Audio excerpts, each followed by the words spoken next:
Hello, welcome. I am creative and artist Lisa Christensen. I believe that creating and giving our art is twofold joy. When we paint joy, then we give joy. It's just wonderful. I also believe that creativity expands the more you share it with others. So why not make watercolor cards while practicing watercolor? In this video, I am sharing how I start my watercolor card practice in hopes that you find this inspiring to start stamping as well. I use a Misty Stamp Positioner tool that is perfect for getting a crisp, dark line on the watercolor paper every time. The stamps I am using comes from Colorado Craft Company and they are awesome. I cut my paper to 1 1/4, or sorry, 4 1/4 by 5 1/2, and that's an A2 size card panel. This one that I'm stamping is a Robin from Colorado Craft Company. I'm using a brown ink, chocolate truffle, that is hybrid, so it is bleed proof and fade resistant. And I am just positioning the paper and stamping onto the watercolor card panel.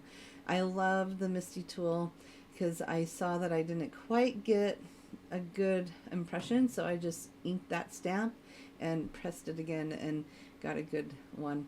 You'll see in this one again just how easy it is to use this Misty.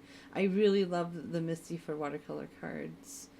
And perfect. Now I can go and get another card. I had a sentiment, but I thought, well, I don't need all the sentiments the same, so I'm just going to do one without a sentiment and write something in the card, and I think that also works really well because the Robin takes up like the whole card panel. And there we go.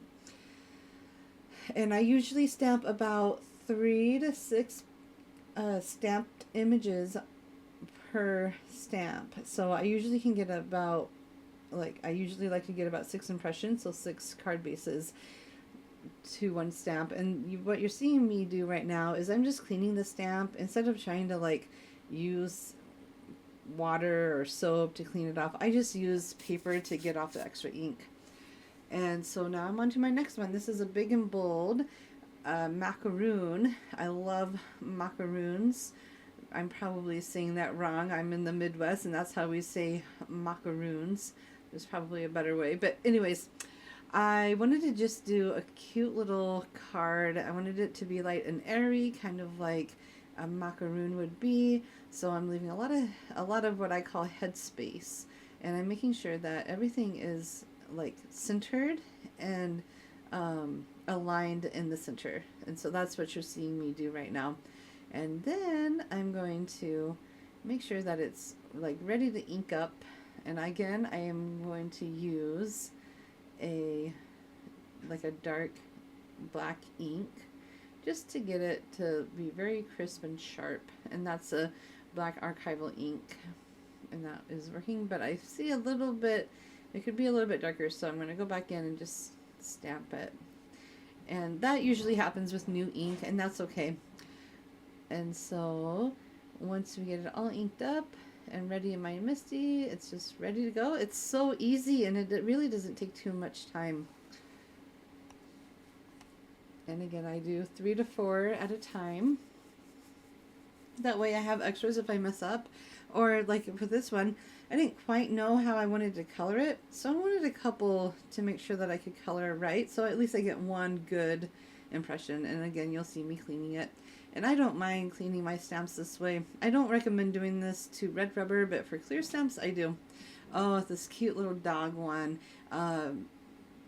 The I Look Up to You dog stamp set is just so perfect for, I think, Mother's Day or Father's Day or for a friend. I just fell in love with. Okay, so to position these stamps were very much like the same with the macaroons. I wanted to make sure that the dogs were fairly centered on the bottom, anchored to the bottom, and then I wanted to make sure that my sentiment was straight.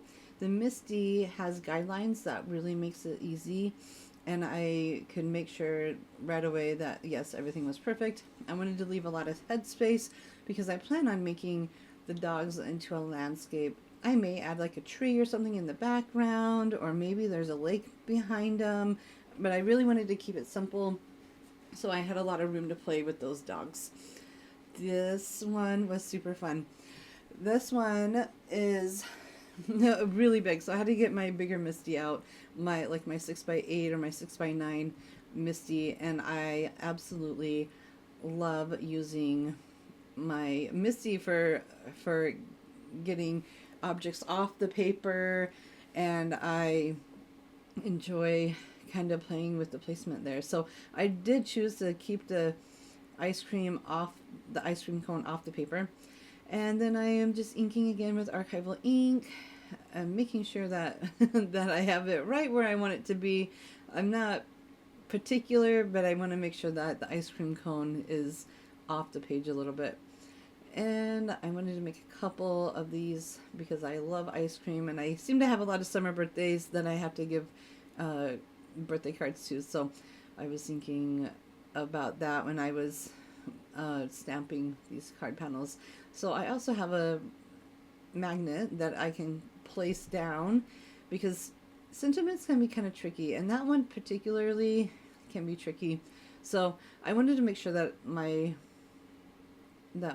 magnet would stay, and you'll see me doing that. But I like to stamp sentiments on before I watercolor, especially if I know I'm going to be using it for a birthday card. All right, now I'm back to my other stamp. This one is a big and bold orchid, and the lines on these orchids are gorgeous. I just love the big and bold stamps from Colorado Craft Company. I'm rearranging.